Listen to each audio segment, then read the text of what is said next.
यार डिग्री तो कंप्लीट होगी बट हुण मैनूं ये नहीं समझ आ रहा कि मैं कित्थे जॉब करां, किवें अप्लाई करां, किवें अपना सीवी बनावां। सीवी विच इदां दे किहड़े पॉइंट्स ने जिहड़े लिखने चाहिए ने जिहदे करके मैनूं हेल्प होए सिलैक्शन विच। मैनूं एग्जाम्स की तैयारी करदे इन्ना टाइम हो चुका कि हुण मैनूं इदां लग रहा मैं टाइम वेस्ट कर रहा अपना।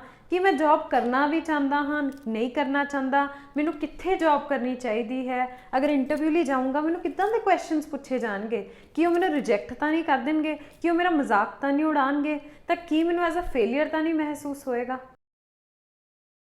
सत श्री अकाल जी सारिਆਂ ਨੂੰ welcome back to new episode of soft skills course.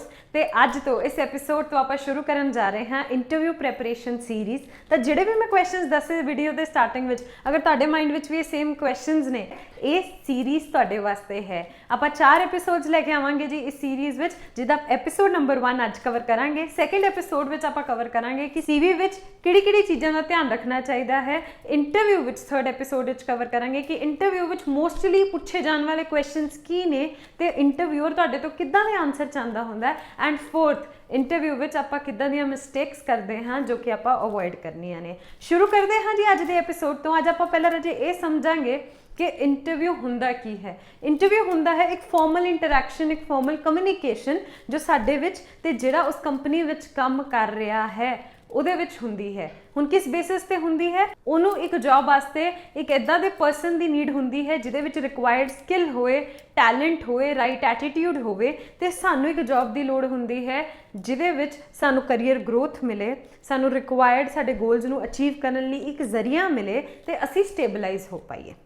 ਹੁਣ ਜਦੋਂ ਦੋਨਾਂ ਦੇ ਗੋਲਸ ਆਪਸ ਵਿੱਚ ਮੀਟ ਕਰ ਜਾਂਦੇ ਨੇ, ਜੋ ਇੰਪਲੋਇਰ ਨੂੰ ਚਾਹੀਦਾ ਉਹਨੂੰ ਮਿਲ ਜਾਂਦਾ ਹੈ ਤੇ ਜੋ ਇੰਪਲੋਈ ਨੂੰ ਚਾਹੀਦਾ ਉਹਨੂੰ ਮਿਲ ਜਾਂਦਾ ਹੈ, ਉਦੋਂ ਉਹ ਇੰਟਰਵਿਊ ਸਕਸੈਸਫੁਲ ਹੋ ਜਾਂਦੀ ਹੈ। ਉਦੋਂ ਇੰਟਰਵਿਊਅਰ ਤੁਹਾਨੂੰ ਆਫਰ ਦੇ ਦਿੰਦਾ ਹੈ ਕਿ ਤੁਸੀਂ ਮੇਰੀ ਕੰਪਨੀ ਨੂੰ ਆ ਕੇ ਜੁਆਇਨ ਕਰ ਸਕਦੇ ਹੋ।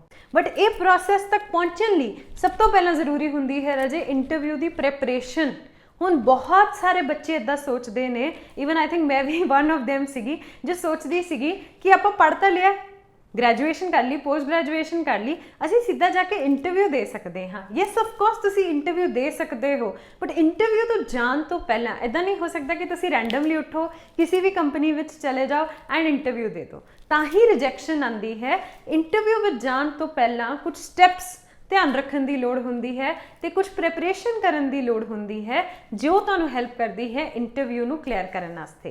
एंड आई प्रॉमिस यू तुसीं किसी भी इंटरव्यू ते जाण तो पहला अगर ये 3 स्टैप्स नूं ध्यान रख लोगे तो कोई भी इंटरव्यू क्रैक हो जाएगी। Let's move to the first step राजे, that is know your organization, know the company जिहदे विच भी जा रहे हो राजे। इट इज़ वेरी इंपॉर्टेंट कि तुहानूं उहदे बारे पता होए। एग्जाम्पल जी, हुण असीं इंटरव्यू विच गए, इंटरव्यू विच उन्हां ने पुछया जी कि तुहानूं साडी कंपनी बारे की पता है। हुण हो सकता है वो प्रोडक्शन की कंपनी होए, हो सकता उत्थे मैन्युफैक्चरिंग हुंदी होए, हो सकता है IT होए। वो तुहानूं पुछ सकदे ने कि तुसीं इस कंपनी विच ही जॉब करन लई क्यों आए। तो तुसी सीवीज़ अपलोड किते होणगे, तुहानूं अलग अलग जगह तो कॉल्स आनियां स्टार्ट होणगीਆਂ। या हो सकता है कि तुहाडे रिश्तेदार ही कह देन कि यार वो फलाना बंदा मैनूं जानदा है, मैं उत्थे तैनूं रिकमेंड करां, तो कल जाके इंटरव्यू दें। हुण जे कल जाके इंटरव्यू भी दे के आना है, पढ़ के जाओ कि उन्हां दी ऑर्गेनाइजेशन किवें वर्क करती है, कि वो एक कंपनी है, कि वो एक शॉप है, किवें दा काम चलदा है उत्थे, उन्हां नूं मेरे तो की एक्सपैक्टेड है, किवें दा बंदा लभ रहे ने। जो तुसी ये होमवर्क करके जाओगे ना राजे, तो मोस्ट कॉमनली क्वेश्चन ये पूछा जाएगा तुसी साडी ऑर्गेनाइजेशन क्यों चूज कर सकते हो। हुण भावें सच ये भी होए कि जी सर सानूं होर कितों मिली नहीं, असीं सोचे इत्थे ही आ जाइए, बट असीं ये तो नहीं बोल सकते। सानूं दसना पएगा कि अगर मैं बैंकिंग विच जा रहा तो मैं बैंकिंग जॉब क्यों करना चाहना, मैं क्यों सोचा कि मैं बैंक 'च आ रहा। जे मैं हॉस्पिटल 'च जा रहा तो मैं हॉस्पिटल 'च क्यों जाना चाहना। So you should have an answer for that. Answer किवें होएगा तो ऑर्गेनाइजेशन बारे किवें जान सकते हो। मैं सिर्फ ये नहीं दस रही कि की चीज़ां करो, मैं तुहानूं ये भी दसांगी किवें कर सकते हो। तो मोस्टली ऑर्गेनाइजेशनस दी रजे हुंदी है वैबसाइट।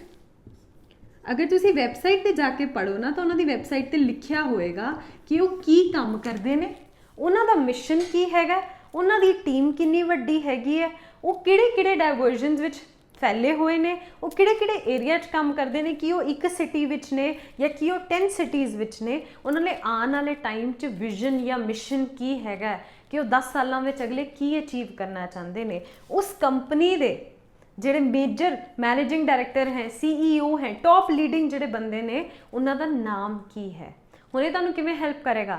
ਲੈਟਸ ਸਪੋਜ਼ ਆਪਾਂ ਕਿਸੇ ਦੇ ਘਰ ਜਾਣਾ ਹੋਵੇ ਤੇ ਸਾਨੂੰ ਪਹਿਲੇ ਤੋਂ ਪਤਾ ਹੋਵੇ ਕਿ ਉਹ ਘਰ ਦੇ ਕੌਣ ਨੇ ਜਿੱਥੇ ਆਪਾਂ ਜਾ ਰਹੇ ਹਾਂ, ਸਾਡੇ ਵਾਸਤੇ ਬੈਟਰ ਹੋ ਜਾਂਦਾ ਹੈ ਕਮਿਊਨੀਕੇਟ ਕਰਨਾ। ਆਈਡੀਆ ਹੋ ਜਾਏਗਾ ਕਿ ਅਸੀਂ ਉਹਨਾਂ ਨਾਲ ਕਿਵੇਂ ਦੀ ਗੱਲ ਕਰਨੀ ਹੈ। ਅਗਰ ਇਹ ਪਤਾ ਚੱਲੇਗਾ ਕਿ ਉਹ ਬਿਜ਼ਨਸ ਫੈਮਿਲੀ ਤੋਂ ਨੇ, ਅਸੀਂ ਉਵੇਂ ਗੱਲ ਕਰਾਂਗੇ। ਸੇਮ ਗੋਜ਼ ਹੇਅਰ, ਜਿੰਨੀ ਅੱਛੀ ਤਰੀਕੇ ਨਾਲ ਆਪਾਂ ਨੂੰ ਆਰਗੇਨਾਈਜੇਸ਼ਨ ਬਾਰੇ ਪਤਾ ਹੋਏਗਾ।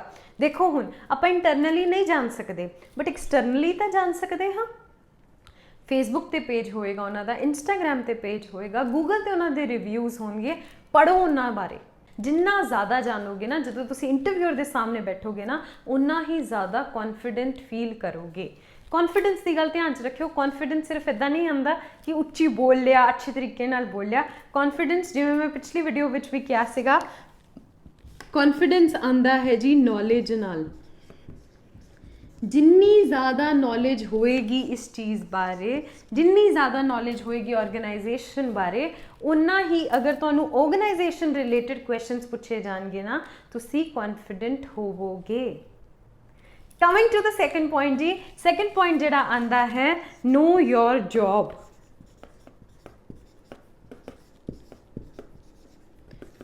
ਇਹਦਾ ਮਤਲਬ ਕੀ ਹੈ ਜੀ? ਜਿਸ ਰੋਲ ਵਾਸਤੇ ਜਾ ਰਹੇ ਹੋ ਤੁਹਾਨੂੰ ਉਹਦਾ ਆਈਡੀਆ ਹੋਣਾ ਚਾਹੀਦਾ ਹੈ।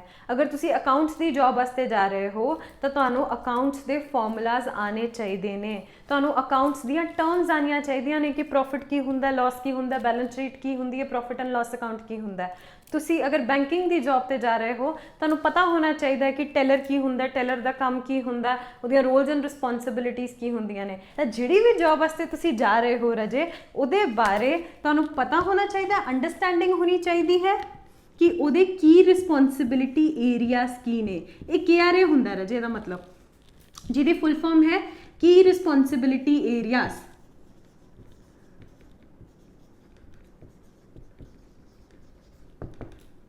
ਹਰ ਕੰਪਨੀ ਦੀ, ਹਰ ਜੌਬ ਦਾ, ਅਗਰ ਉਹ ਵੱਡੀ ਹੈ, ਐਸਟੈਬਲਿਸ਼ਡ ਹੈ, ਉਹਦੇ KRAs ਹੋਣਗੇ। KRAs ਮਤਲਬ ਕਿ ਅਗਰ ਮੈਂ ਆਪਣੇ ਆਫਿਸ ਵਿੱਚ ਇੱਕ ਕੋਆਰਡੀਨੇਟਰ ਰੱਖ ਰਹੀ ਹਾਂ ਤਾਂ ਮੈਂ ਉਹਦੇ ਤੋਂ ਕੀ ਕੰਮ ਕਰਵਾਉਣਾ ਚਾਹੁੰਦੀ ਹਾਂ।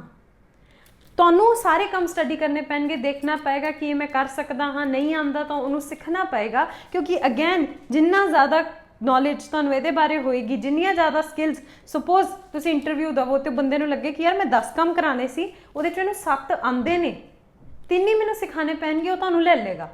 ਉਹਨੂੰ ਪਤਾ ਹੋਏਗਾ ਕਿ ਯਾਰ ਇਹਨੂੰ ਐਗਜ਼ੈਕਟਲੀ ਅੰਡਰਸਟੈਂਡਿੰਗ ਹੈ ਕਿ ਇਹਨੂੰ ਸੇਲਸ ਵੀ ਕਰਨੀ ਪਏਗੀ, ਇਹਨੂੰ ਕਸਟਮਰ ਨਾਲ ਗੱਲ ਵੀ ਕਰਨੀ ਪਏਗੀ, ਇਹਨੂੰ ਕਸਟਮਰ ਨੂੰ ਸਰਵ ਵੀ ਕਰਨਾ ਪਏਗਾ, ਇਹਨੂੰ ਫੋਨ ਵੀ ਕਰਨਾ ਪਏਗਾ। ਇਹ ਸਾਰਾ ਕੁਝ ਸਮਝ ਕੇ ਆਇਆ ਜੌਬ ਤੇ ਮੈਨੂੰ ਇਹਦੇ ਤੇ ਘੱਟ ਮਿਹਨਤ ਕਰਨੀ ਪਏਗੀ, ਤਾਂ ਉਹ ਤੁਹਾਨੂੰ ਉਸ ਜੌਬ ਲਈ ਕੰਸੀਡਰ ਕਰੇਗਾ। ਪ੍ਰੋਬਲਮ ਕਿੱਥੇ ਆਉਂਦੀ ਹੈ ਜੀ? ਪ੍ਰੋਬਲਮ ਇੱਥੇ ਆਉਂਦੀ ਹੈ ਕਿ ਸਾਨੂੰ ਪਤਾ ਹੀ ਨਹੀਂ ਹੁੰਦਾ। ਉਹ ਪੁੱਛਦੇ ਨੇ ਕੰਮ ਕਰ ਲੋਗੇ, ਅਸੀਂ ਕਹਿੰਦੇ ਹਾਂ ਹਾਂਜੀ ਕਰ ਲਾਂਗੇ। ਤਾਂ ਜਦੋਂ ਪੁੱਛਣਗੇ ਕਿ ਕੀ ਕੰਮ ਕਰੋਗੇ ਤਾਂ ਆਪਾਂ ਆਨਸਰ ਕੀ ਕਰ ਦਿੰਦੇ ਹਾਂ, ਜਿਵੇਂ ਤੁਸੀਂ ਕਹੋਗੇ sir. That is okay. Of course boss ਦੇ ਆਰਡਰਸ ਓਬੇ ਕਰਨੇ ਹੈ, ਬਟ ਤੁਹਾਨੂੰ ਬੇਸਿਕ ਪਤਾ ਹੋਣਾ ਚਾਹੀਦਾ। ਜਿਵੇਂ ਮੈਂ ਹੁਣ ਸੌਫਟ ਸਕਿੱਲਸ ਟ੍ਰੇਨਰ ਦੀ ਜੌਬ ਲਈ ਗਈ ਸੀ, ਰਾਈਟ। ਹੁਣ ਮੈਨੂੰ ਪੁੱਛਿਆ ਗਿਆ ਕਿ ਤੁਸੀਂ ਕਿਵੇਂ, ਅਗਰ ਅਸੀਂ ਤੁਹਾਨੂੰ 100 ਸਟੂਡੈਂਟਸ ਦਾ ਬੈਚ ਦੇ ਦਈਏ ਤਾਂ ਤੁਸੀਂ ਉਹਨਾਂ ਦੀ ਸੌਫਟ ਸਕਿੱਲ ਟ੍ਰੇਨਿੰਗ ਕਿਵੇਂ ਕਰਾਓਗੇ, ਕੀ ਕਰੋਗੇ।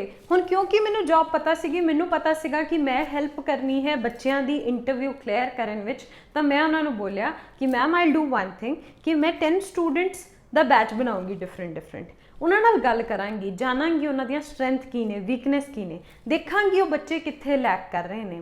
ਤੇ ਜਦੋਂ ਮੈਨੂੰ ਪਤਾ ਚੱਲ ਜਾਏਗਾ ਕਿੱਥੇ ਲੈਕ ਕਰ ਰਹੇ ਨੇ, ਮੈਂ ਉਹਨਾਂ ਨਾਲ ਉਸ ਸਕਿੱਲਸ ਤੇ ਕੰਮ ਕਰਾਂਗੀ ਤਾਂ ਕਿ ਜਦੋਂ ਉਹ ਇੰਟਰਵਿਊ 'ਚ ਜਾਣ ਉਹਨਾਂ ਨੂੰ ਪ੍ਰੋਬਲਮ ਨਾ ਆਏ ਤੇ ਉਹ ਸਿਲੈਕਟ ਹੋ ਜਾਣ।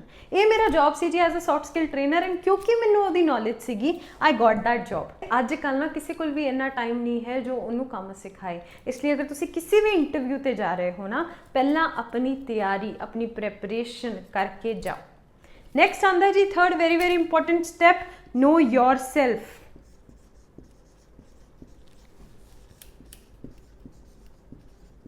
ਤੁਸੀਂ ਕਹਿ ਸਕਦੇ ਹੋ ਯਾਰ ਇਹ ਤਾਂ ਸਾਨੂੰ ਪਤਾ ਹੀ ਹੈ, ਆਪਣੇ ਆਪ ਨੂੰ ਤਾਂ ਅਸੀਂ ਜਾਣਦੇ ਹੀ ਹਾਂ, ਬਟ ਮੋਸਟਲੀ ਇਹਦੇ ਬਾਰੇ ਹੀ ਲੋਕਾਂ ਨੂੰ ਸਭ ਤੋਂ ਵੱਡਾ ਭੁਲੇਖਾ ਹੁੰਦਾ ਹੈ। ਨੋ ਯੋਰ ਸੈਲਫ ਰਾਜੇ ਮਤਲਬ ਆਪਣੇ ਆਪ ਨਾਲ ਟਰੂਥਫੁਲ ਹੋਣਾ, ਵੈਰੀ ਇੰਪੋਰਟੈਂਟ।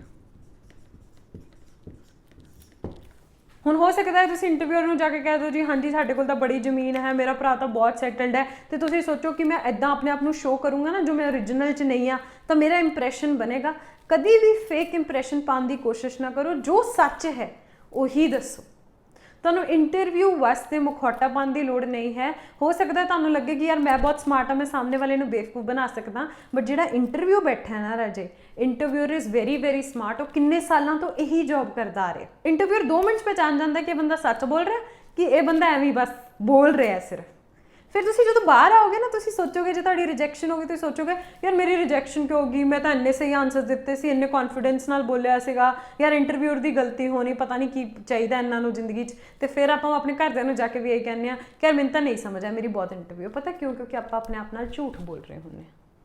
ਜਦ ਤੱਕ ਆਪਾਂ ਆਪਣੇ ਆਪ ਨਾਲ ਝੂਠ ਬੋਲਾਂਗੇ ਨਾ, ਤਦ ਤੱਕ ਆਪਾਂ ਸਾਹਮਣੇ ਵਾਲੇ ਨਾਲ ਸੱਚ ਨਹੀਂ ਬੋਲ ਪਾਵਾਂਗੇ। ਨੋ ਯਾਰ ਸੈਲਫ ਵਿੱਚ ਇੱਕ ਹੋਰ ਪੁਆਇੰਟ ਆਉਂਦਾ ਰਾਜੇ, ਆਪਣੀ ਸਟਰੈਂਥ ਤੇ ਵੀਕਨੈਸਿਸ, ਜੋ ਮੈਂ ਸਵੋਟ ਐਨਾਲਿਸਿਸ ਵਿੱਚ ਕਵਰ ਕੀਤਾ ਸੀਗਾ ਲਾਸਟ 6th ਐਪੀਸੋਡ ਵਿੱਚ, ਕਿ ਆਪਣੇ ਬਾਰੇ ਪਤਾ ਹੋਣਾ ਚਾਹੀਦਾ। ਉਹ ਤੁਹਾਨੂੰ ਕਹੇਗਾ ਨਾ ਕਿ ਅੱਛਾ ਤੁਸੀਂ ਦੱਸੋ ਤੁਸੀਂ ਕਿਵੇਂ ਕਰ ਸਕਦੇ ਹੋ ਇਹ ਕੰਮ।